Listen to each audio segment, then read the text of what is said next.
आसपास कही जाएगी। इसलिए मैं आपसे कहती हूँ मेरी माताओं, सुबह उठकर अपने घर में भजन, हरि का नाम, हरि का कीर्तन, ऐसा वातावरण पैदा कीजिए कि जैसा वातावरण होगा ये प्रकृति हमें वही देगी जैसा हम लेना चाहेंगे, जैसा सोचेंगे। रानी दमयंती इतनी सुंदर थी भक्तों की, देवता भी उसे पाने के लिए लालायित थे, लेकिन पिता की आज्ञा से दमयंती ने नल को वर चुना है। और देखिए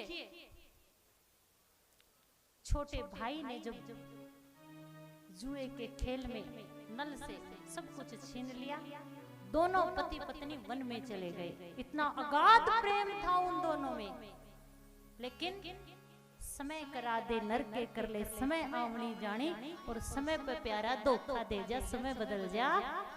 कुछ तो बोल दिया करो, जोर से बोलना पड़ेगा, हाथ उठा के बोलना पड़ेगा। दोनों पति पत्नी जंगल में चले गए, एक वृक्ष के नीचे बैठे हैं।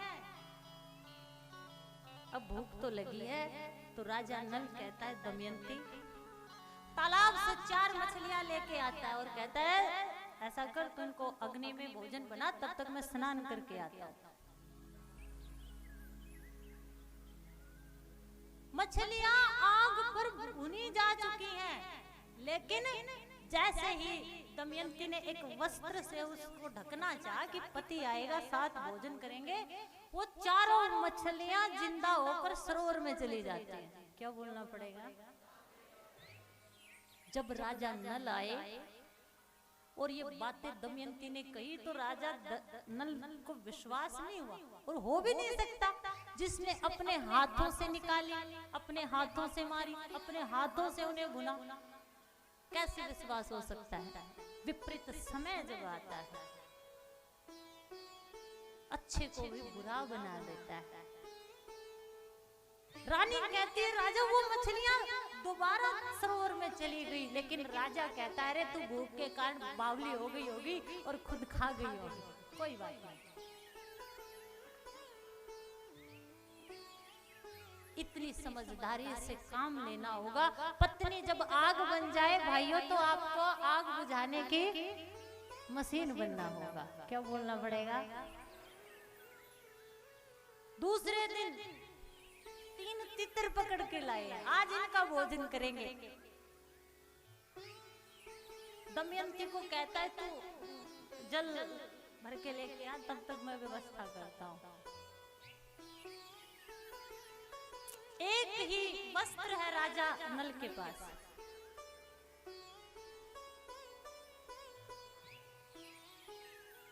दमयंती आ जाए तो दोनों भोजन करें। वो अपनी धोती जब तितरों पर रखी, तो तितर धोती को भी लेके उड़ गए। क्या बोलना पड़ेगा? समय का पहिया चलता है, और इस पहिए के साथ किसी का भाग्य बदलता है। लेकिन पति पत्नी का प्रेम कम नहीं हुआ। अरे एक ही धोती थी, वो तितर वो भी लेके चले, क्या करे? दमयंती कहती है आधी मेरी साड़ी लीजिए ना, सुख भी आएंगे आपके जीवन में, दुख भी आएंगे। सुखों को अपने पतियों के साथ बांटना, दुखों में तुम उनका साथ देना, जैसे दमयंती देती है। राजा नल जुए में सब कुछ हार चुका है, लेकिन दमयंती साथ नहीं छोड़ती। बोलना पड़ेगा, क्योंकि तुम्हारा पति ही तुम्हारा सब कुछ है। वो है तो धन और कमा लेगा, वो है तो घर और बना लेगा, वो है तो तुम्हारे लिए वस्तुएं और लाके देगा। लेकिन आज के समाज की विडंबना है कि आज के समाज के बच्चियों को पता नहीं कैसी शिक्षा दी जाती है कि वो अपने पतियों को सामान के लिए ही छोड़ देते हैं। तो ये नहीं लेके आया, तो वो नहीं था उसके घर में। बोलना पड़ेगा, ये हमारी सभ्यता संस्कृति नहीं कहती। बड़ी सभा में द्रौपदी के वस्त्र उतारे गए हैं, लेकिन वनवास में अपने पतियों के साथ जाती है।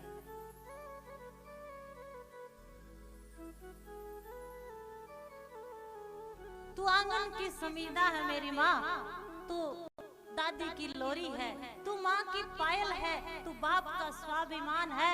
अगर तू कल्पना बन जाती है तो सारे संसार में छा जाती है। माँ भारती बनकर तू देश द्रोहियों का उद्धार करती है। और अगर तू अनसुईया बन जाए तो ब्रह्मा विष्णु महेश को भी पलने में झुला सकती है। बोलना पड़ेगा, तू कुछ भी कर सकती है, बस तेरे पास नीति हो, एक अच्छा रास्ता हो। राजा नल ने सोचा कि मैं तो परेशान हूं, मेरे किए हुए का दंड ये क्यों भुगते, तू अपने पिता के घर क्यों नहीं चली जाती। दमयंती ने कहती है कि नहीं, मुझे आपके साथ ही रहना है। सोई हुई दमयंती को आधे धोती को काट कर आधी आप लेकर छोड़कर चला जाता है। बोलना पड़ेगा महाराज, ये सोचकर कि ये अपने पिता के घर चली जाएगी, जब तक मैं साथ रहूंगा ये छोड़कर नहीं जाएगी। क्या क्या समय कर देता है, जिसको पाने के लिए पता नहीं क्या यत्न प्रयत्न किए, आज उनको अलग होना पड़ता है। वो पिता के घर चली जाती है। एक सर्प अग्नि में जल रहा था, बुरा समय, कितना बुरा समय था। राजा नल ने भागकर उसको जैसे निकालना चाहा, उसके प्राण बचाने चाहे, उस सर्प ने ऐसी फुकार मारी कि उसका चेहरा ही खराब कर दिया। इतने सुंदर थे राजा नल। बोलना पड़ेगा, राजा नल ने कहा, रे महाराज मैंने तो तेरे प्राण बचाए और तूने क्या किया। अपने विवेक को नहीं छोड़ते, अपनी नीति को नहीं छोड़ते, अपने इंसानियत को नहीं छोड़ते। बोलना पड़ेगा महाराज। एक राजा के यहाँ घुड़सवारी का काम करते हैं। दमयंती अपने पिता के घर चली जाती, हिम्मत नहीं हारती।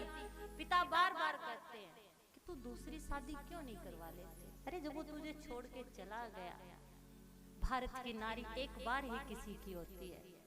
पतिव्रता मैली भली काली कलिल करूप, और पतिव्रता के रूप पे सो रूप करूप। ये हमारी सभ्यता, हमारी संस्कृति है। दमयंती ने एक उपाय सोचा, अगर जिंदा होगा तो आएगा जरूर। उसने कहा ठीक है पिताजी, मैं शादी कर लेती हूँ, लेकिन पृथ्वी के सारे राजाओं को बुलाओ, सबको निमंत्रण दो। पुत्री के कहने से पिता ने निमंत्रण दिया है। उस राजा के पास भी निमंत्रण पहुंचा है, जिसके घुड़सवारी जो घोड़े रखते थे वहां पे राजा नल काम करता था। राजा कहता है कोई अच्छा सा घोड़ा दो। दमयंती जानती थी मेरे पति के पास पवन वेग से चलने वाली घोड़ी है। दमयंती जानती थी मेरा पति अगर जल के घड़े को हाथ लगा दे दूध बन जाए। दमयंती जानती थी कि मेरा पति अगर बुझे हुए दीपक को हाथ लगा दे तो वो जल जाए। बोलना पड़ेगा।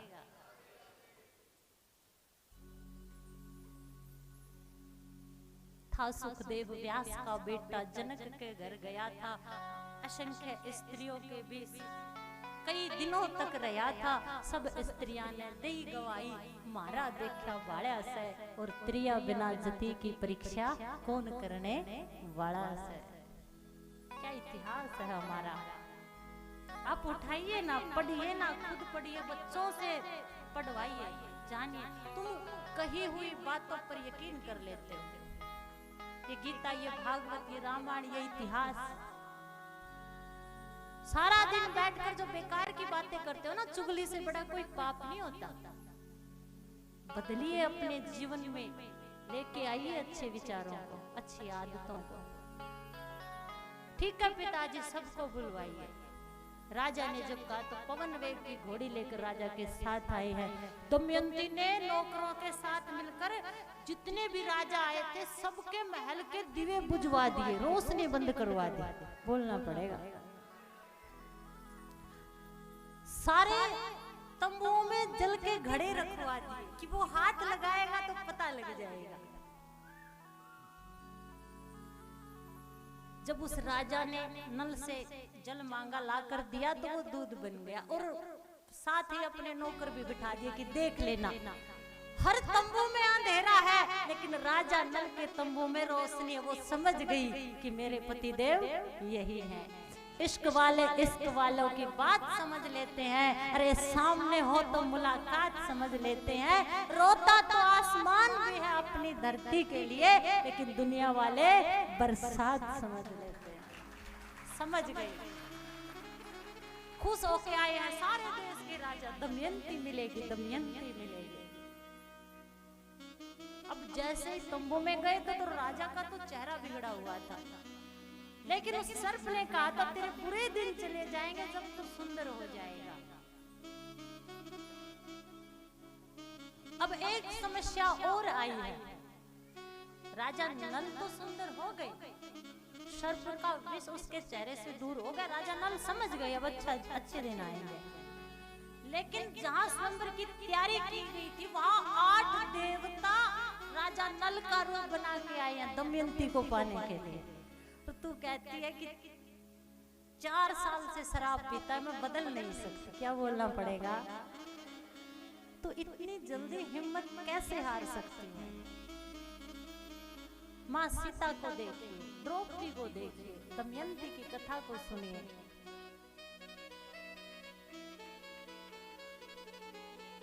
आठ देवता नल का रूप बना के आए दमयंती को पाने के लिए, वो इतनी सुंदर थी।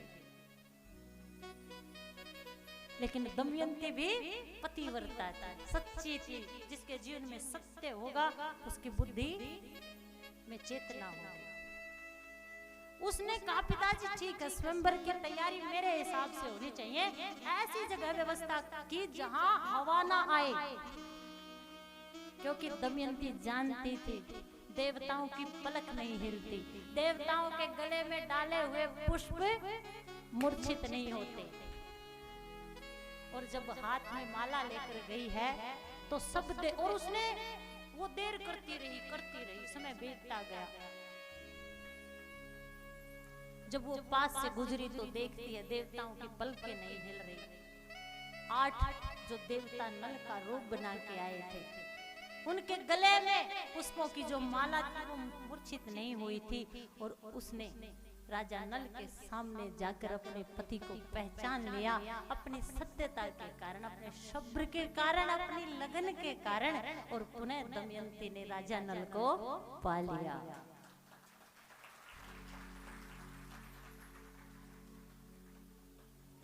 हिम्मत करने वालों की कभी हार नहीं होती, लहरों से डरकर नौका पार नहीं होती। अरे समुद्र में गोता गोता खोर ही लगाते हैं और हर बार उनकी मुट्ठी खाली नहीं होती। बोलना पड़ेगा, तुम हारना मत, तुम हारना मत, बोलना पड़ेगा हमारा। कलयुग का असर है, कलयुग अपना असर दिखाएगा, लेकिन तुम वृंदा जैसे बनके, दमयंती जैसे बनके, तुम सीता जैसे बनके अपने पतियों पर विश्वास करना, अपने जीवन में वेद शास्त्र सभ्यता संस्कृति को लेके आना। मेरी माताओं, जो आपको गौ सेवा और जो कर्म करने को हम कह के जाते हैं हर वर्ष, तुम करती रहना, तुम अपनी जिम्मेवारी निभाना। निभाओगी? हाथ उठाना, कौन कौन निभाएंगे? तो जोरदार तालियां आप सबके लिए। परीक्षित को